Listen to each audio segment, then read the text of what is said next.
All my life I could feel an insistent gnawing in the back of my mind. It was a yearning, a thirst for discovery that could be neither numbed nor sated. And welcome back to more Darkest Dungeon. This is episode 20, week 45, getting underway.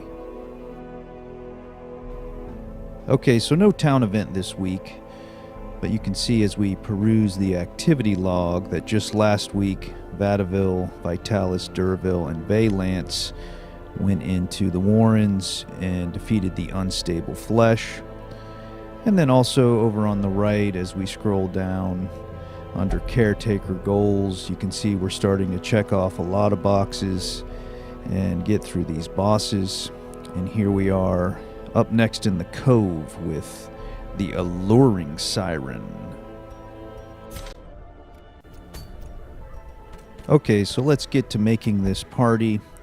And if you recall, this is the very fun and challenging and often infuriating party composition that is intentionally not good. And just like we did last time with the Siren, we're going to use an Abomination, 2 Leapfrogging Crusaders, and an Antiquarian. And if you recall, the reason I intentionally form a suboptimal party is that the Siren has an attack which can charm one of your party members. And while it can be resisted, more often than not, it's not, right? So you don't want some badass damage dealer of yours going over to her side and then wreaking havoc on your remaining 3 party members. And similarly, you don't want some amazing healer going over to her side and healing up whatever damage you've done to her life. Now, the only exception to that strategy, and in my composition here it applies to our Abomination, is that the Siren will never charm the hero in your party who has the highest debuff resistance. So by way of lowering the other 3 party members' debuff resistance through trinkets, and also raising our Abomination's debuff resistance through trinkets, and also a camping skill from the Antiquarian, we can ensure that our Abomination is never the one who gets chosen to be charmed, and accordingly he can just sit there and wail away on her fully buffed with all kinds of damage trinkets, etc., etc. Now, along similar lines, although it's not 100% reliable, the Siren tends to target the party member with the lowest debuff resistance with the charm attack, okay? So if you can decide on one party member who you would prefer to have charmed, then you can try to have that party member have the lowest debuff resistance, okay? In our case, it would be the Antiquarian, because let's face it, they're not very good in combat. And if we're missing her, it's not going to be that much we're missing. And if she's over on the other side, she's not going to be able to do much for the Siren or against us, right? So we would like, whenever possible, the Siren to target the Antiquarian with the charm attack. And accordingly, I've equipped her with the surgical gloves, which, as a drawback to the trinket, lower the hero's debuff resistance. Alright, so that's the strategy in theory anyway. As you saw last time, in practice, it doesn't always go so smoothly. But at least for the boss specifically, I think this composition is great. I think it's very safe, and it's very successful over time. I've seen other compositions on YouTube and whatnot, and I've tried my own where they're more optimal for grinding through the dungeon and getting to the boss. But once you're on the boss, they can get very, very scary. You know, you get your own party members over there just shredding through your group. You lose heroes, etc. So It's a way to turn the boss fight itself into something pretty safe and pretty trivial. That said, as you saw last time, as a composition for getting through a dungeon and getting to the boss, it's incredibly frustrating and very risky. Low healing, low stress healing. But, that said, now that we're a little higher level, have upgraded skills, weapons, armors, decent trinkets, the damage in this composition is fine. They can shred through stuff okay. We just have to get a little lucky, not take too much damage, not take too much stress damage. And most of all, in contrast to our last run, we need to get a lucky map roll, right? If we can get a lucky map roll and get to the boss without fighting too much, we'll be fine. Alright, so enough talk. We're ready to go back into the Cove, Devatron, for the Alluring Siren. In financial desperation, I struck a bargain with the ancient things that surfaced in search of sacrifice when the moon was right. Their price was the delivery of an obscure idol, and one other item of more troubling portent. The pact struck. My newfound accomplices slipped silently beneath the brackish water. A fearful stirring at the edge of the torchlight betrayed a familiar witness, and gifted me with malign inspiration. I always wondered what became of the unfortunate little waif. Alright, here we go, Devatron. Team Suboptimal back into the Cove. Let's check out this map and see what kind of roll we get. Okay, so good news and bad news. Good news is there is only one room the Siren can be in. Bad news is it's 7 rooms away. Alright, so this is going to be a long, hard journey. Let's hope we get lucky with the battles.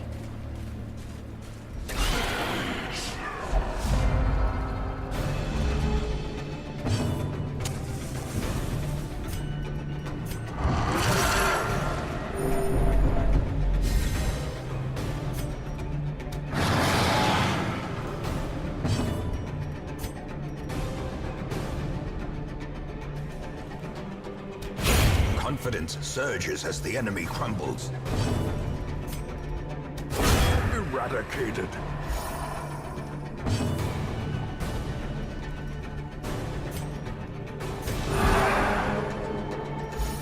As the light gains purchase, spirits are lifted, and purpose is made clear.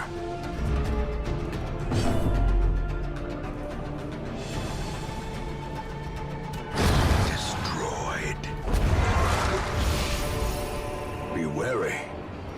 Triumphant pride precipitates a dizzying fall. Okay, so a great start there. And remember, transforming the abomination causes stress to him and also the whole party. So with weak stress healing, we want to keep that to a minimum and or end the battles as quickly as possible.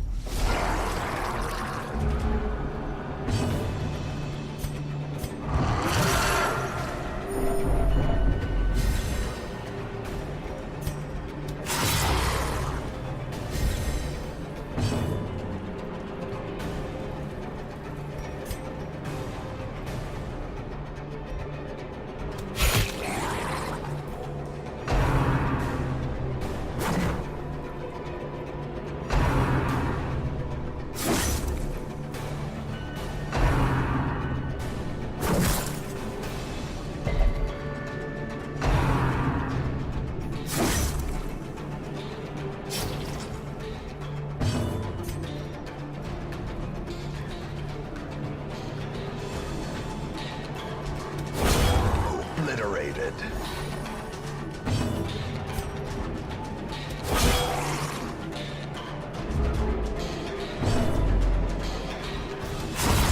As the fiend falls, a faint hope blossoms. Their formation is broken. Maintain the offensive.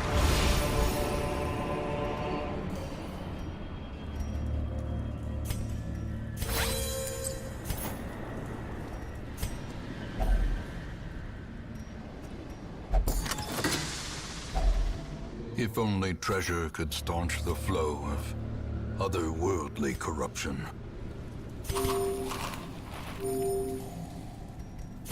Okay, so good stuff so far. Not taking any time to recover, which is bad because we don't end up stress healing or healing, but the good news is we're getting these fights done very quickly, and I'm very pleased at this point with how much damage the group is able to put out.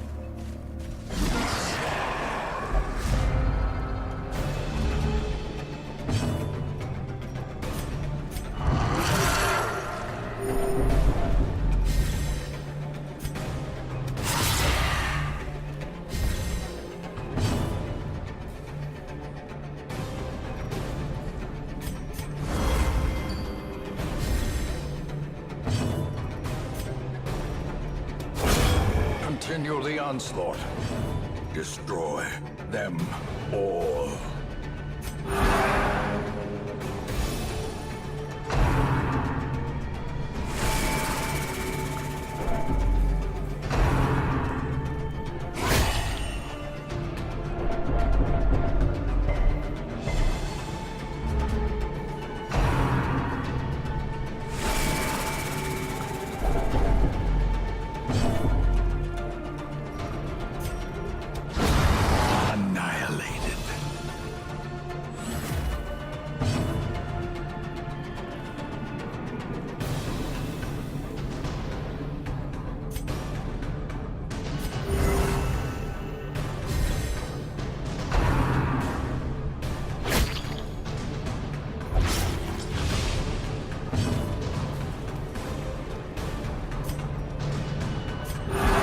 Compassion is a rarity in the fevered pitch of battle.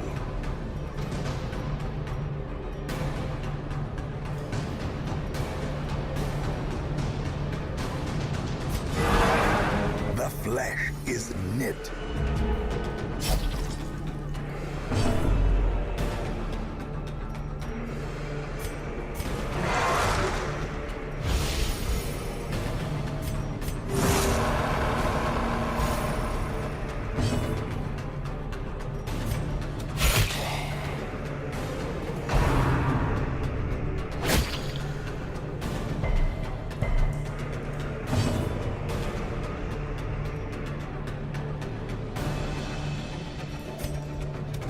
Press this advantage.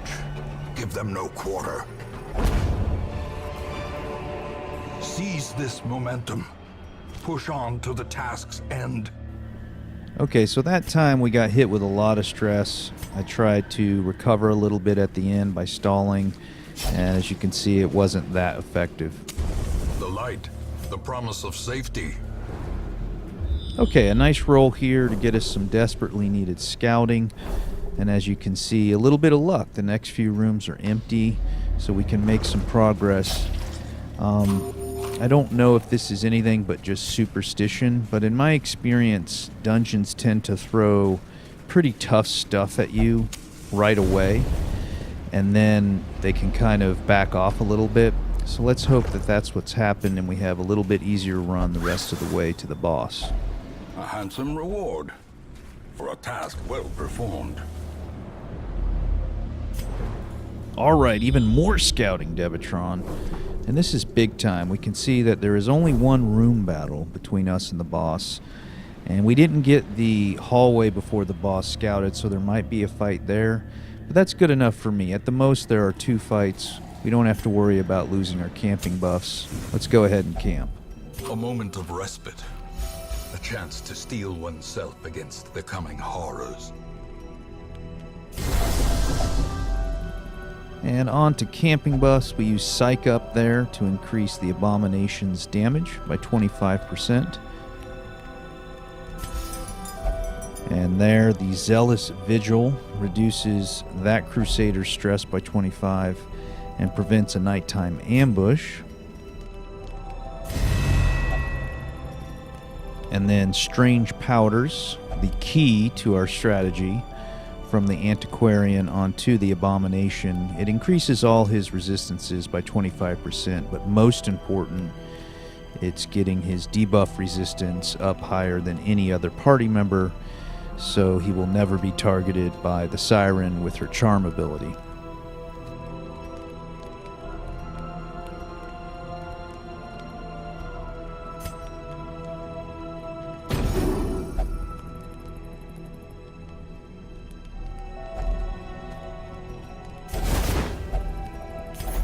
Okay, so with our last 3 respite points, we lowered the stress on the Antiquarian by 15, and then she has a 1-point ability that can summon a supply item, and we were able to get another medicinal herb.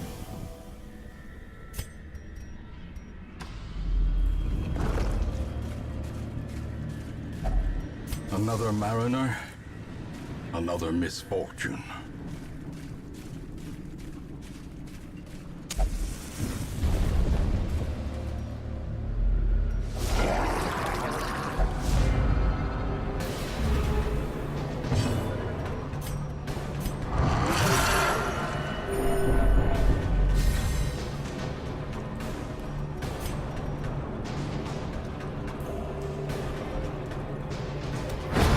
Decimated.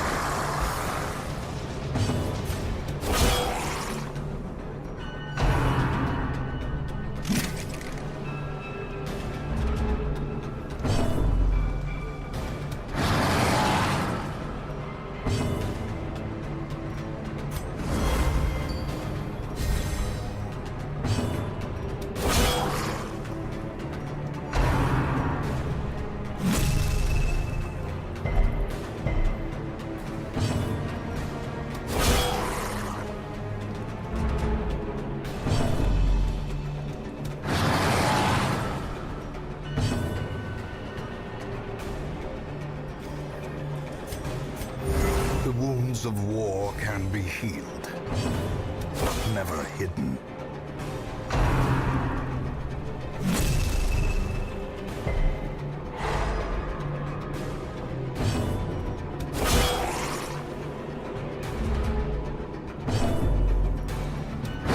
Prodigious size alone does not dissuade the sharpened blade. Okay, the Uka Crusher Devatron. New enemy type there, giant crab. Pretty tough to kill, lots of protection. They can move you, stun you, and most dangerous of all, their bleed hits really hard. So definitely want to take care of them as soon as possible. In Radiance, may we find victory.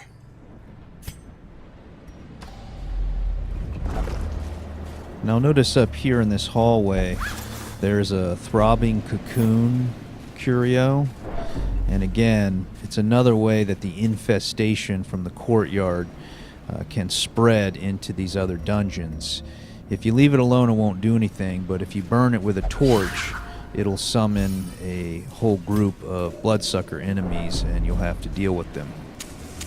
The match is struck. A blazing star is born. All right, and even more scouting Devatron. And with that, we can see the coast is clear to the boss. And this is what I was talking about. This is the kind of lucky run that we needed to get.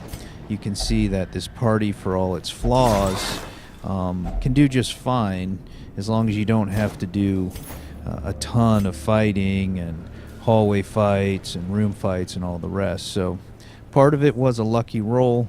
Part of it was really good scouting rolls. But I was really pleased at this point, and we're ready to take on the boss. Okay, just pausing really quickly to top off on health. Have a couple holy waters. You do have to be careful to whom you give those, because remember, the holy water increases your resistance. It's only for 3 rounds, but still, if you accidentally give that to, say, the Antiquarian, and now she has the highest debuff resistance, then your strategy could backfire, your abomination gets charmed, etc. But we did it right. We're here. We're ready. The Alluring Siren Devatron. The way is lit. The path is clear. We require only the strength to follow it.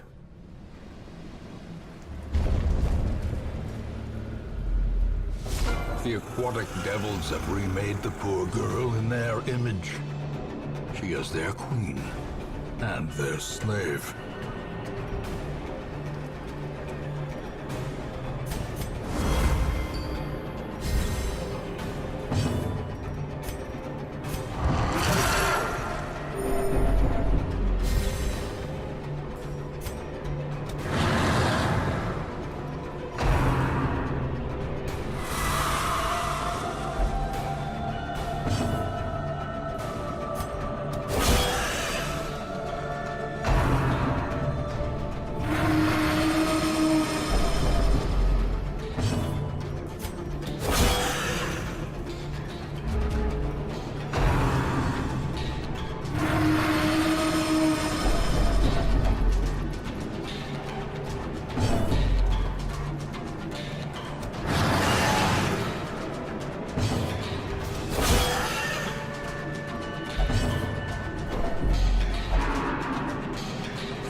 Hideous matriarch, vile queen of the aquatic depths.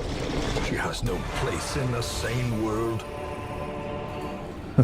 Oh yeah, big time. Perfect strategy, perfect execution.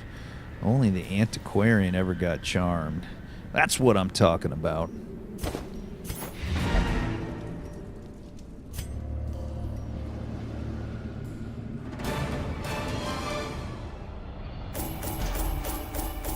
All right, and now for the upside of bringing the antiquarian. Check out this haul. Not a crazy amount of gold. Only about, 15,000 with the quest reward. But look at these heirlooms. Just a metric ton of heirlooms, Devatron. Oh, yeah. Always love tallying up the treasure when you have an antiquarian along. All right, on to XP. 8 XP for everybody. Let's check out these quirks. Looks like everybody got a disease. The fits. Got to cure that. That's no good. The fits again for Duval. And natural is really good, especially for leapfrogging crusaders. Hemophilia is really bad.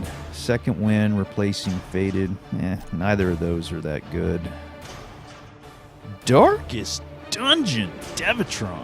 Man, we are clearing through this veteran content. We'll see you in the next episode.